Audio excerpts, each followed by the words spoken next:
Bonjour tout le monde, bienvenue dans À table avec Annabelle. Alors nous sommes lundi, je suis très heureuse de vous retrouver et un grand merci à notre belle famille des partenaires. C'est grâce à vous qu'on peut faire toutes ces émissions et cette semaine, on a encore toute une belle série d'émissions, être bien dans sa peau et c'est un défi pour beaucoup de femmes et on peut se dire « Oh, c'est superficiel comme sujet », mais si ça fait partie de vos préoccupations, de vos inquiétudes, et bien c'est quelque chose, un sujet de conversation que Dieu aimerait avoir avec vous, avec nous, et pouvoir nous encourager, pouvoir nous consoler aussi quelquefois, et nous donner, nous instruire, nous donner de l'information. Alors aujourd'hui, on va recevoir une docteure, et oui, on aime bien les gens intelligents sur ce plateau, une docteure, mais je vais vous en dire un peu plus dans quelques instants, et je voudrais vous dire, on a récupéré Nadège aussi. Salut Nadège, tu es revenue parmi nous. Elle était perdue, elle a été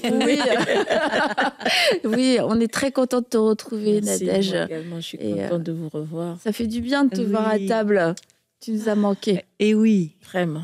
C'est ça, moi ici j'ai des grandes voyageuses en fait. Entre toi, Stéphanie, il y a Sandra aussi. Bon, Aurélie, je la garde un peu là sur place. on était tous en Europe, oui, les vous voyageurs, voyagez, Nadège, moi. tout. Donc quand vous ne voyez pas les filles, c'est souvent qu'elles voyagent. Et du coup, on s'arrange pour que toutes elles puissent participer à un maximum d'émissions, mais aussi pouvoir répondre à l'appel de Dieu au complet dans leur vie. Mais de temps en temps, je dois leur dire, les filles, revenez, parce que j'ai besoin de vous. Merci pour ta flexibilité. Vraiment, Annabelle, ton bon vraiment. cœur. Là, quelquefois, les filles, elles reviennent. Bah, toi, tu es revenue de voyage il n'y a pas du tout longtemps, il y a 48 heures à peine. Oui. Et moi, 24 heures. 24 heures, j'atterris Et hier. elles sont là, les filles. Elles sont là direct le lendemain, elles atterrissent, elles viennent tourner. Franchement, ça se voit pas parce que vous avez bonne mine, vous êtes radieuse naturellement. Un peu de maquillage. Bon, si vous le dites. Et félicitations les filles. Donc voilà, je vous partage ces quelques petites infos parce que quelquefois on ne sait pas ce qui se passe. Oui. Mais voilà, quelquefois il y en a une, elle pose ses valises et poup, le lendemain matin, ici, elle est là, prête à tourner toutes les émissions en forme, disposée. Ça ne chôme pas, je vous le dis. Hein. Mais c'est tellement un pur bonheur. Moi, à chaque fois que je viens ici à table avec Annabelle, c'est un plaisir vraiment de vous retrouver. Il y a vraiment une unité entre nous. Donc, c'est un bonheur quand je viens, moi. Oui, De se sincèrement, retrouver, ça, c'est vrai. c'est chouette. Ouais, j'allais te dire, Nadège, tu dois dire la même chose. Ah, je dois dire la même chose. Ah, vraiment? Mais non, sincèrement, ça fait du bien de venir. Ça fait 48 heures que je suis là, mais quel plaisir de venir servir le Seigneur avec vous. Et ça, c'est... Et aussi d'entendre tous les commentaires. Moi, je lis après les émissions, soit quand on les regarde, on voit les commentaires des femmes que vous écrivez. C'est tellement agréable de dire, c'était pour moi cette émission-là, parce qu'on prie à chaque fois pour chacune des émissions. On dit, Seigneur, pour que ce soit une personne en particulier, et le Seigneur parle et ça fait du bien de voir que l'émission, c'est une source de bénédiction pour les femmes. Elles vivent les mêmes choses que nous, elles se réjouissent avec nous. Donc moi, c'est mon bonheur d'être ici. Ça pousse encore à prier. Avec toi, Annabelle, en plus. Te voir nous fait du bien. Alors aujourd'hui, les filles, nous allons parler d'hormones. On va parler de notre système hormonal. J'ai déjà chaud. Voilà, pourquoi est-ce qu'on a chaud? C'est quoi ces bouffées de chaleur? Où est-ce qu'on en est? Et en fait, les hormones, c'est un petit peu comme les émotions. À un moment donné, on parlait pas des émotions dans le milieu chrétien. C'était comme moi, les émotions, un truc de bonne femme, etc. Et en fait, il faut comprendre ce qu'on a appris à comprendre les émotions. En fait, on est devenu plus forte.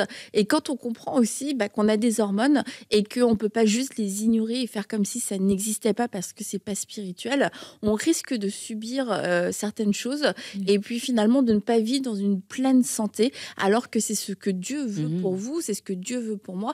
Et une des façons, c'est de pouvoir comprendre de quoi je suis faite. Et les hormones, Dieu nous a créés avec des hormones. Alors, on ne peut pas juste les ignorer. On doit comprendre c'est quoi leur travail, comment elles fonctionnent, pourquoi quelquefois elles ne fonctionnent pas bien aussi et comment on peut y remédier. Et pour répondre à toutes ces questions, ne vous inquiétez pas, nous avons une deuxième docteure parce qu'on a une autre docteure sur le plateau. Nous avons docteur Landy qui est ici. Bonjour Landy, bienvenue à toi. Bonjour Annabelle, bonjour à toutes.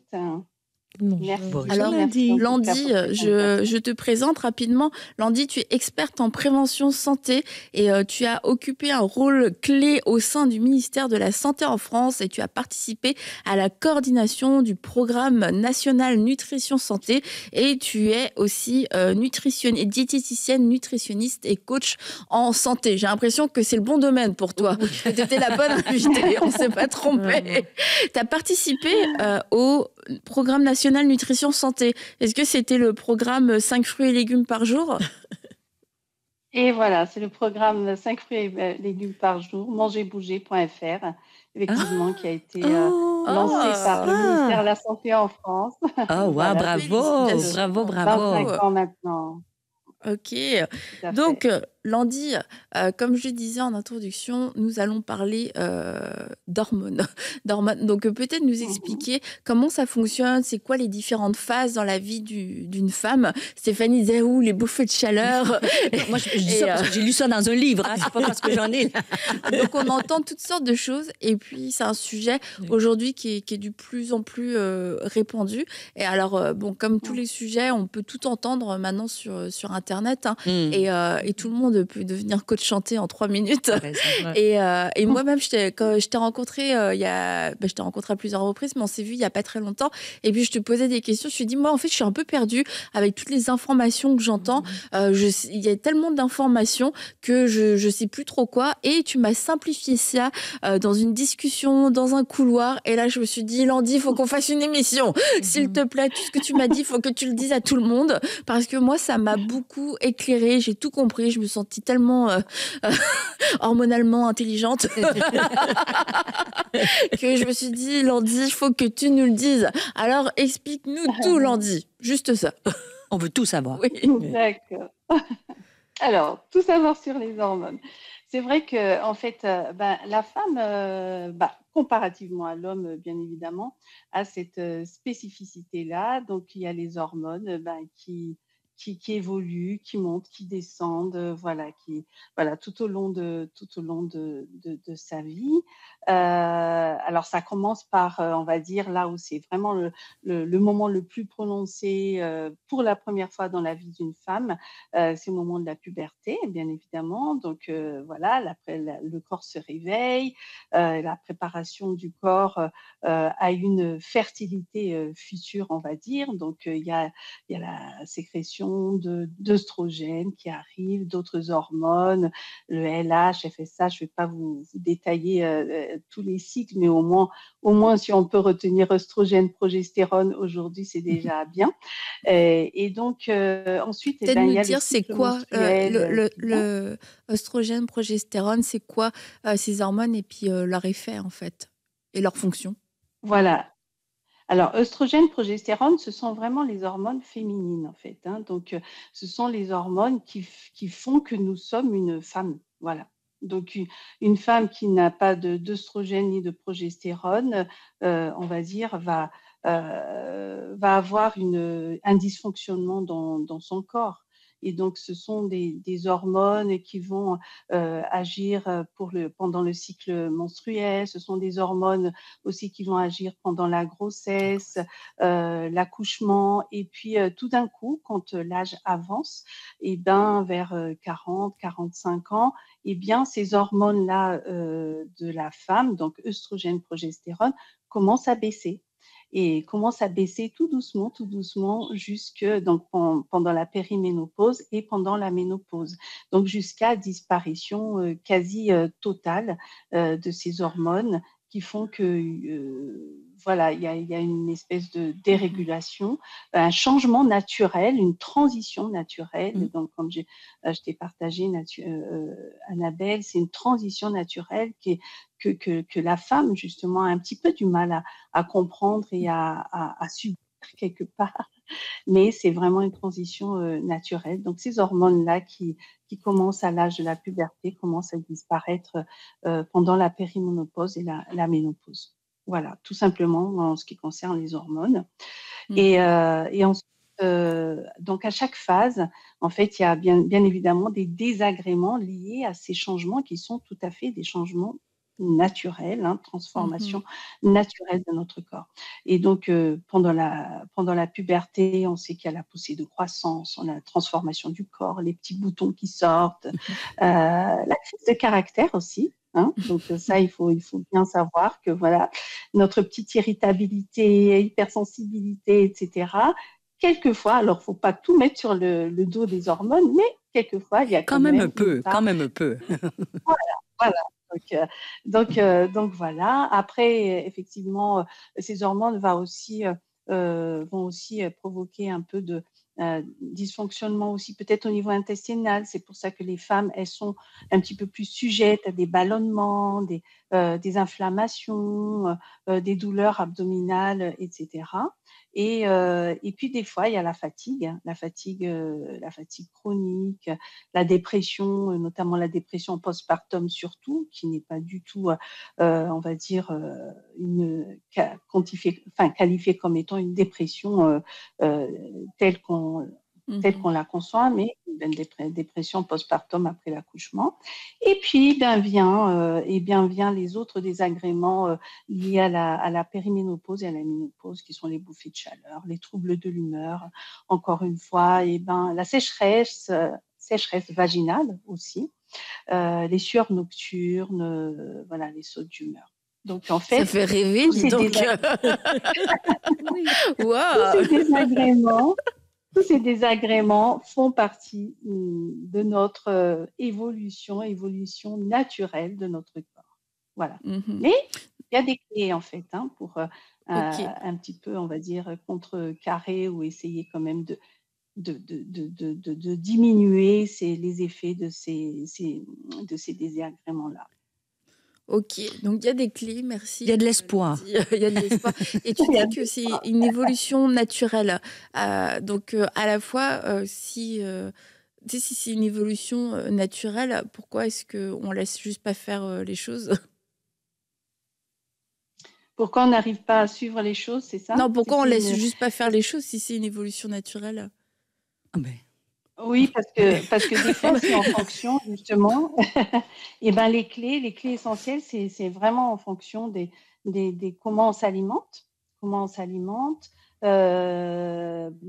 Déjà, est-ce qu'on a tendance à être plutôt sédentaire ou à vouloir bouger quand même un peu régulièrement, même si c'est en douceur? C'est par rapport à la qualité du sommeil aussi. Est-ce que on prend soin de notre sommeil? Est-ce qu'on a un sommeil réparateur? Et puis surtout, comment on gère notre stress? Bien évidemment, c'est vrai que nous, les femmes, des fois, peut-être, ça nous arrive d'être un petit peu plus anxieuses et plus sujettes au stress par rapport aux hommes, même si on a les fruits du Saint-Esprit, tout ça, etc.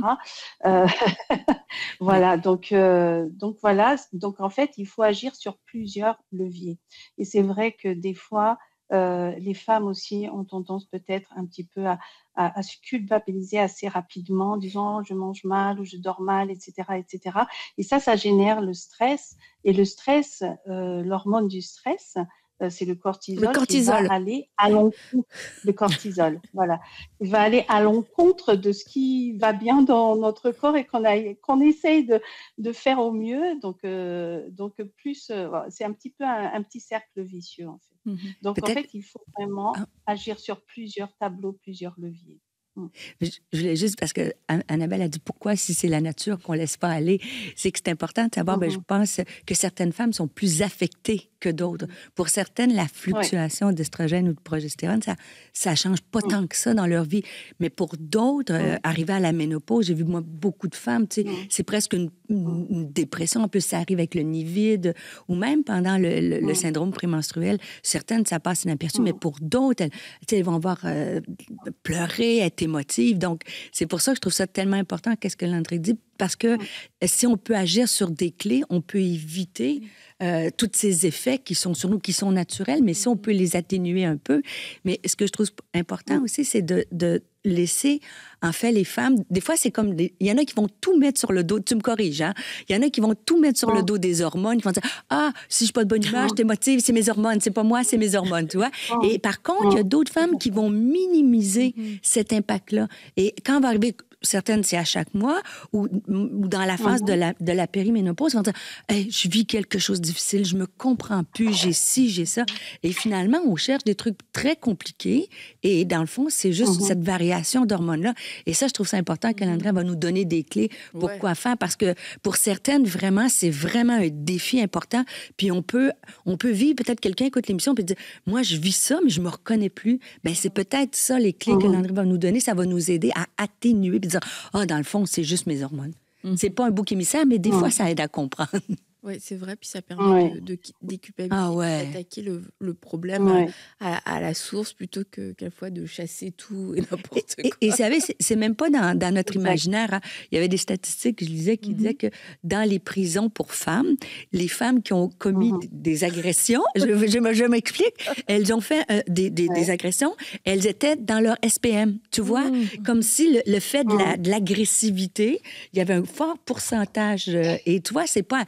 Bon, si vous agressez quelqu'un, mettez pas ça sur le dos de votre SPM. Mais ce que je veux dire, c'est que c'est vrai que les dérèglements que ça amène, ça peut affecter profondément le comportement des femmes. Et ça, c'est bien d'en prendre conscience et de travailler pour les atténuer si on peut. Oui, moi, je trouve que c'est très important d'en parler parce que c'est vrai, j'ai retenu quand Annabelle a introduit, elle a dit, il y a certaines choses, certains sujets qui étaient comme tabous dans les églises parce qu'on dit c'est pas spirituel, le Saint-Esprit n'est pas dedans. Mais je me dis que nous sommes humains et c'est dans ce corps-là que c'est le corps qui sert le Seigneur. Alors c'est bien de mieux comprendre notre corps pour savoir comment s'en servir. Et je trouve que ces sujets vraiment très importants pour que nous comprenions et surtout nous les femmes avec toutes les questions que nous avons autour de nous, sur nous. Je pense que l'experte est là pour nous aider à répondre à toutes ces questions. Et du coup, Landy, on va parler premièrement alimentation, parce que ça, c'est une des clés. Alors bon, quand on s'est parlé, c'est ça. Et je pense que c'est aussi la marque des vrais experts. C'est que c'est pas des révélations bizarres à tout bout de champ. Et c'est de revenir à la base et au bon sens et à la sagesse. Et aujourd'hui, on est beaucoup dans une société où on veut des solutions express, magiques. Et les régimes, je veux perdre 20 kilos en 2 semaines en mangeant tout ce que je veux. En fait, ça fait rêver, mais le corps n'a pas été créé pour fonctionner de cette façon-là. Alors, Landy, tu voulais ajouter? Mais je vais juste briser un mythe. Landy, réponds à ma question. Est-ce que c'est vrai que quand on a notre syndrome prémenstruel, on a le goût de chocolat? C'est-tu hormonal ou c'est juste... De chocolat ou de n'importe quoi. Ou de n'importe quoi. Est-ce que c'est vrai qu'on a plus faim dans le SPM ou il faut se contrôler, c'est juste c'est une soupape? En fait, le corps, Dieu nous a tellement créé, on va dire, vraiment parfaite. Hein. Moi, quand on va jusqu'à dans les détails du fonctionnement de nos cellules, de nos organes, c'est vraiment, magnifique. Et le corps, des fois, a besoin de réconfort. Pendant certaines périodes, que ce soit période prémenstruelle, pendant la période menstruelle, postpartum ou pendant la ménopause, notre corps va réclamer quelque chose. Et si on le prive, c'est-à-dire que voilà, tu es puni, tant pis pour toi, tu n'as qu'à ne pas évoluer quelque part. Donc voilà, non, le corps a besoin d'un petit réconfort. Bien sûr, si je dis bon, il faut finir la tablette de chocolat, bien évidemment, peut-être que le discours ne serait pas le même.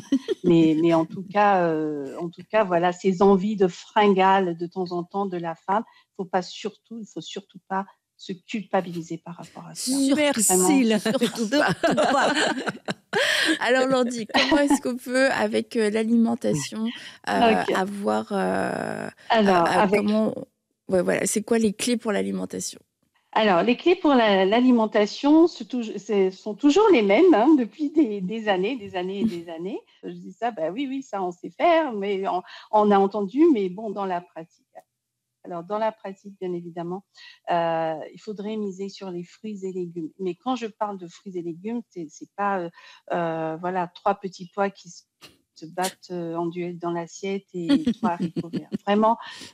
Vraiment, en gros, quand vous avez votre assiette, la moitié, normalement, donc dans une assiette, vous pouvez diviser en 3 virtuellement votre assiette, la moitié en fruits, en légumes, un quart tout ce qui est féculent, source de glucides plus complexes, un petit peu glucides lents, et un quart de l'assiette en source protéique. Ça peut être des poissons, des œufs, de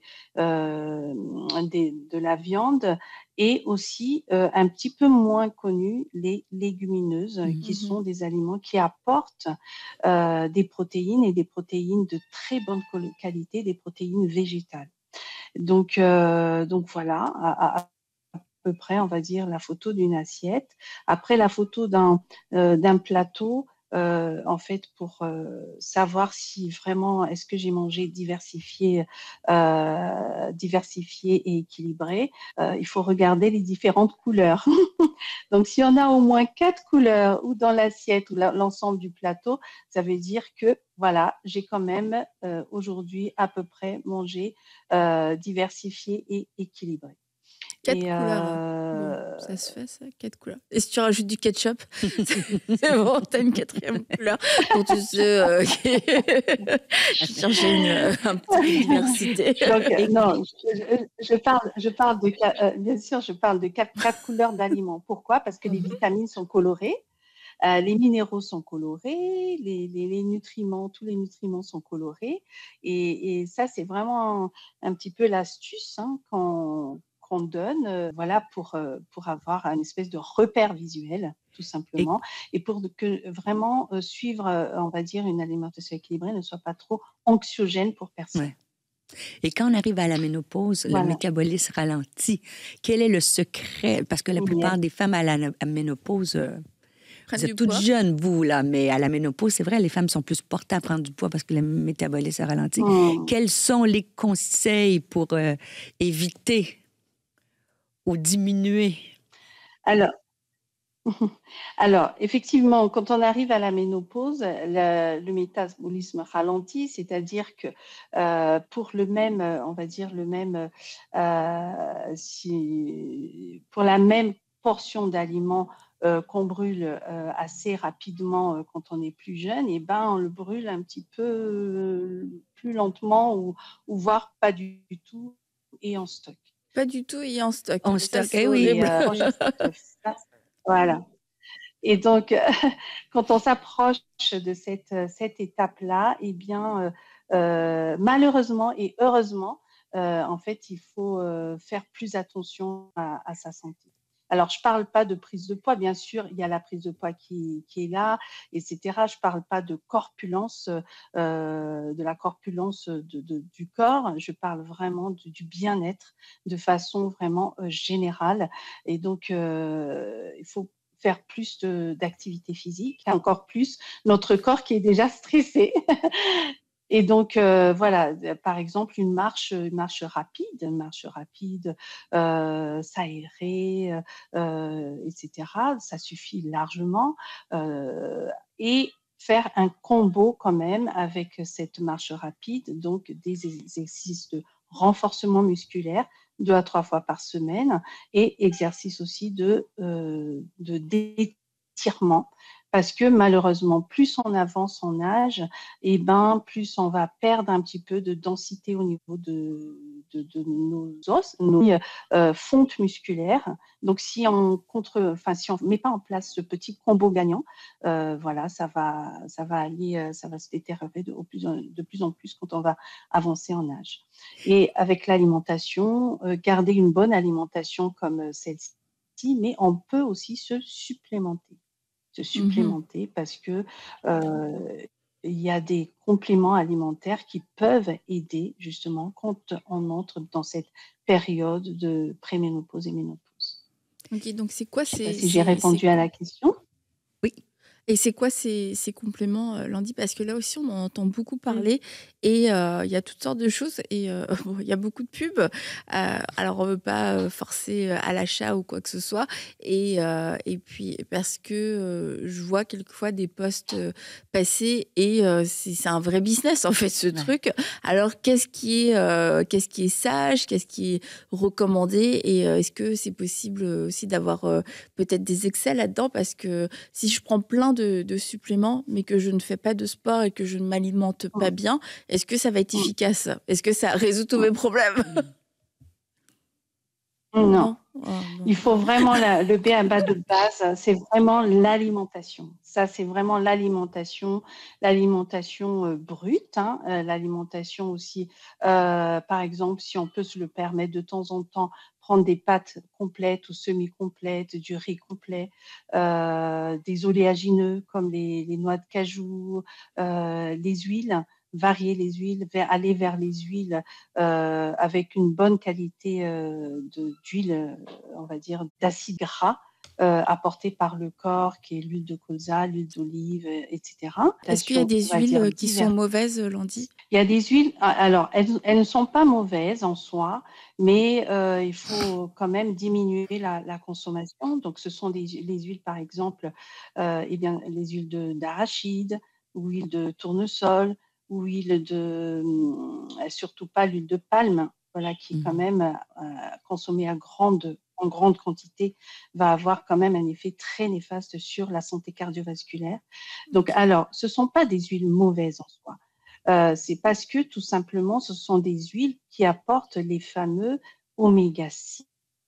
Oméga 6, on en a besoin, mais sauf que dans l'alimentation occidentale, hein, là on parle de l'alimentation un peu occidentale, on apporte trop d'oméga 6 et un petit peu moins d'oméga 3. Et c'est pour ça qu'on mise sur les oméga 3, justement.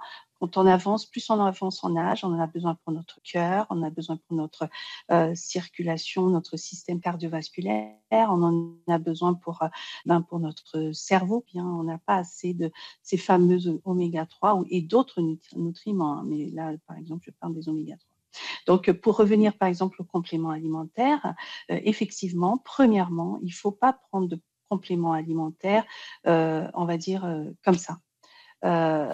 Parce que ce sont quand même, peuvent avoir consommés vraiment à forte dose, les compléments alimentaires peuvent avoir des effets néfastes, quels que soient les compléments alimentaires. Et ça, c'est Maintenant, important de quand le on dire, je trouve, avance parce en que âge, je trouve ça, juste une parenthèse, c'est important de le dire parce qu'il y en a qui vont dire c'est parce que c'est naturel, je peux en prendre tout plein. Mais ce qu'elle dit, Dr. Landry, c'est vraiment vrai. C'est pas parce que c'est naturel que c'est pas sans conséquence. Voilà. Allez, continue. surtout pas, surtout pas. C'est pas parce que c'est naturel que c'est sans. Voilà, il y a des personnes qui disent ah oui, mais ce sont des plantes, mais des plantes naturelles, etc., etc. Donc en fait, il faut vraiment faire attention. Alors, les compléments alimentaires sont en vente libre, mais voilà, ça peut toujours aider d'en parler quand même à son médecin en disant bon, j'ai choisi de prendre tel et tel et tel complément alimentaire par rapport à mon contexte de santé, hein. Même si on n'est pas malade, on a quand même certaines spécificités, on est toutes différentes. Donc, il y a des compléments alimentaires qui vont bien à certaines femmes et qui vont pas bien à d'autres femmes. Par exemple, je prends l'exemple de la levure de bière, hein, qui est un complément alimentaire complètement, on va dire, basique. Pour certaines femmes, elle va provoquer un petit peu plus de gonflement, etc. Alors que pour d'autres femmes, eh ben, ça va améliorer les ongles, la qualité de la peau, etc. Voilà. Donc ça, c'est important. C'est très important. Donc, alimentation de base et supplémentée par certains compléments alimentaires. Quand on se supplémente, il ne faut pas faire une supplémentation à long terme. Donc, on va dire entre 2-3 mois suffit largement. Et puis, il faut faire un break. Il faut faire un break pour que le corps commence à s'habituer un petit peu, etc. Et puis après, on peut reprendre par la suite. Donc, est-ce qu'on peut choisir soi-même? on peut choisir soi-même puisqu'elles sont en vente libre. Mais encore une fois, en parler à son médecin à l'occasion. En fait. On n'a pas besoin d'une prescription médicale pour acheter les compléments alimentaires, mais à l'occasion, en parler à son médecin. Par exemple, donc je parlais des oméga 3 tout à l'heure, avoir une supplémentation en oméga 3 quand on avance en âge, ça peut aider. Donc, il y a les oméga 3, des fois combinés avec de la vitamine D, par exemple, pour la densité osseuse, etc. Il y a Donc la levure de bière qui est assez basique, naturelle et qui comporte quand même voilà, un certain nombre de vitamines qui peuvent aider. Donc les oméga 3, levure de bière. Il y a par exemple le collagène. Donc il y a des femmes qui commencent à prendre du collagène, que ce soit collagène marin, collagène bovin, c'est exactement la même chose, c'est juste le prix qui change parce que voilà, on a besoin pour les cartilages, pour les articulations, parce qu'il y a les douleurs articulaires qui viennent comme ça de nulle part du jour au lendemain quand on avance en âge. Donc là, le collagène joue un rôle. J'ai une question pour vous, Dr Landry. Quand on parle de collagène, beaucoup de gens vont penser que, parce qu'on parle de cartilage, mais ils font de la promotion des ventes, que le collagène, ça aide pour la peau. Mais le collagène qu'on prend en supplément, ça n'enlève pas les rides. Non, ça n'enlève pas les rides, voilà. mais ça prévient. Ça prévient tout simplement au niveau de la peau. En termes quand on parle d'alimentation ou de compléments alimentaires, voilà, ça prévient quelque chose, ça aide à réduire quelque chose, mais tout ce qui est un petit peu publicité, voilà, les rides partent en 24 heures, etc., elles peuvent partir en 24 heures parce qu'il y a une surdose qui est peut-être utilisée, mais après, elles vont revenir. Elles vont revenir, voilà. Ok. Et combien de compléments est-ce qu'on peut prendre en même temps? Parce que tu vois, quand moi je vais dans ce genre de rayon et que je vois tout, ça aide à se sentir plus léger, meilleure mémoire, les cheveux, la force des cheveux, la vue, etc. Bah, tu peux en prendre 50 en même temps. Tu te dis, c'est bon, là, j'ai tout couvert. Du coup, combien, Landy, on peut en prendre maximum ensemble? Alors, il y a pas de chiffre exact. Il n'y a pas de chiffre exact. Moi, je dirais entre 3-4 compléments alimentaires en même temps, c'est déjà bien. Parce que ce qu'il faut savoir, c'est comme j'ai dit tout à l'heure, un surdosage de compléments alimentaires peut être vraiment avoir l'effet inverse.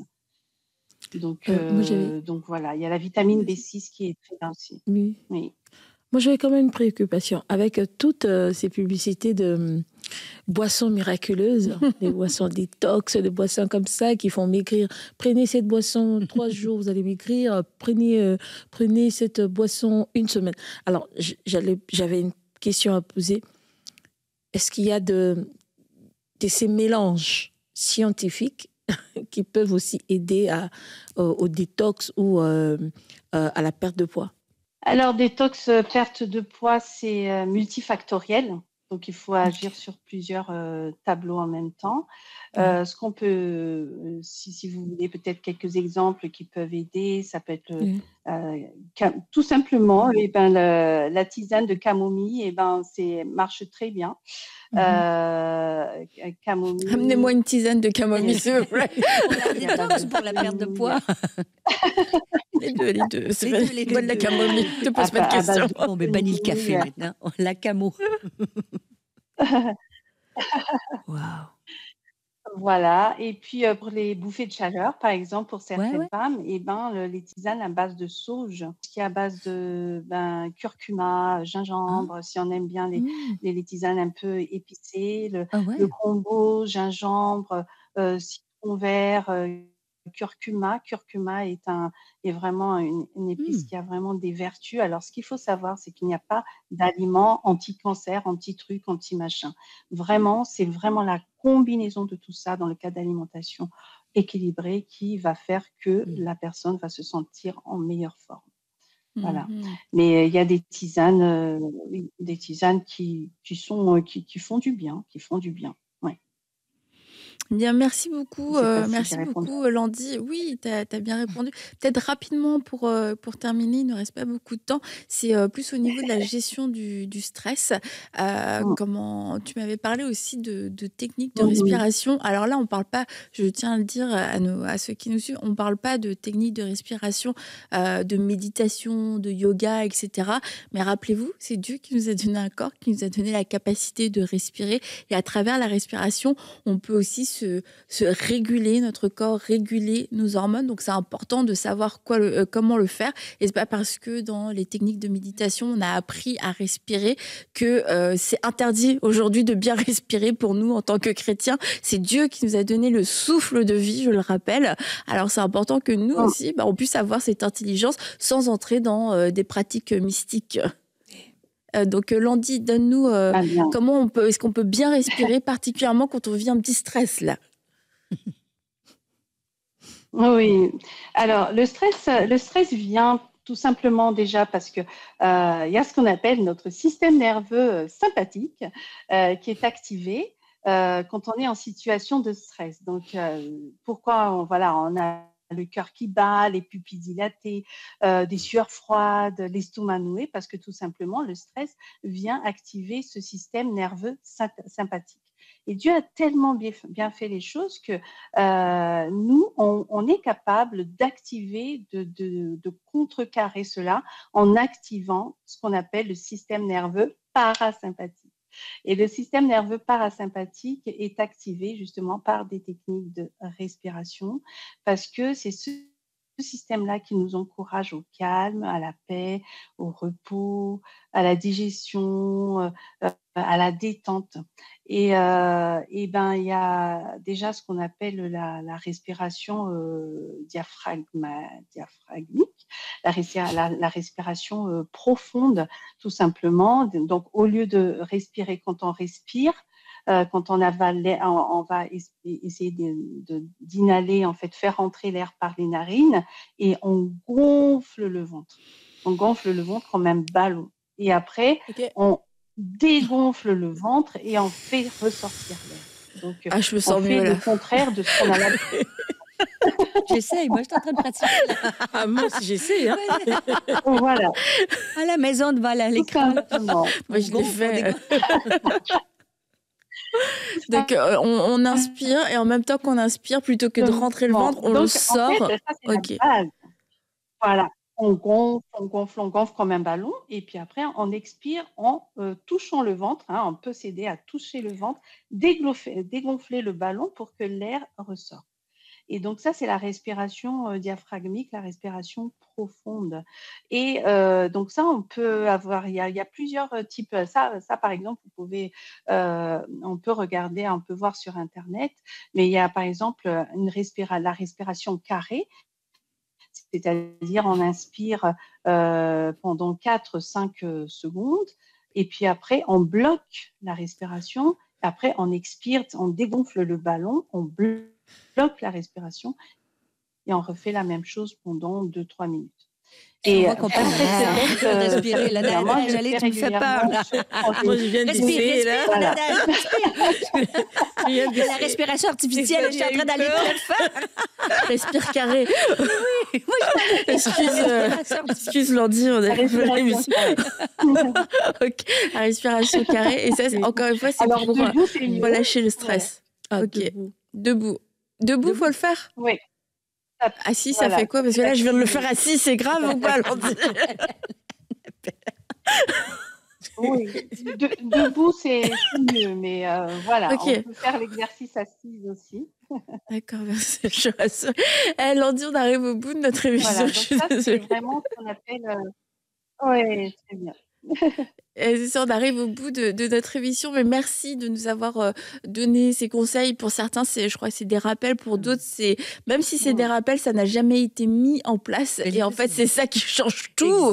C'est ça qui change tout. Et Landi, tu as un livre, Essence de vie, que tu as écrit avec tout ton savoir et tes connaissances, où aussi tu partages avec des perspectives bibliques, des conseils pratiques pour pouvoir bien vivre en tant que femme, être en bonne santé et de ne pas rechercher juste un poids idéal, un poids de rêve, mais avant tout rechercher la santé et puis ce bien-être, cet épanouissement où on est bien dans sa peau parce qu'on sait que, pas parce qu'on sait, mais parce qu'on a développé un mode de vie sain. Et quand on développe un mode de vie sain, on a plus d'énergie, on est plus en forme, notre corps fonctionne bien et du coup, on est plus à l'aise aussi pour faire tout ce que Dieu nous a confié. Et c'est pour ça qu'on veut apprendre prendre soin de notre corps, c'est parce que Dieu nous a donné notre corps pour qu'on puisse aussi le servir et pas pour que notre corps soit demain un frein, un ralentissement, parce qu'on n'a pas été sage, parce qu'on n'a pas été des bons gestionnaires. Alors, c'est important pour vous de prendre soin de votre corps, mesdames,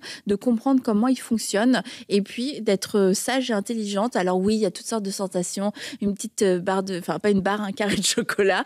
Mais voilà, il y a des choses simples qui sont à mettre en pratique. Alors, je nous encourage à prendre soin de nous, mesdames. Et nous allons courir vite et longtemps. Nous allons vivre longtemps. Nous allons être rassasiés de jours. Merci, Landy, d'avoir pris ce temps avec nous. Donc, je rappelle, Docteur Landy, Essence de vie, un livre disponible sur toutes les plateformes où on peut acheter des livres. Et à vous tous, on vous dit bye bye. Et puis, on va se retrouver mercredi tous ensemble. Nadège et Stéphanie seront encore avec moi et nous parlerons de soins de la peau, de toutes sortes, comment on peut bien prendre soin de notre peau et avoir un teint radieux. Alors, à mercredi, bye bye.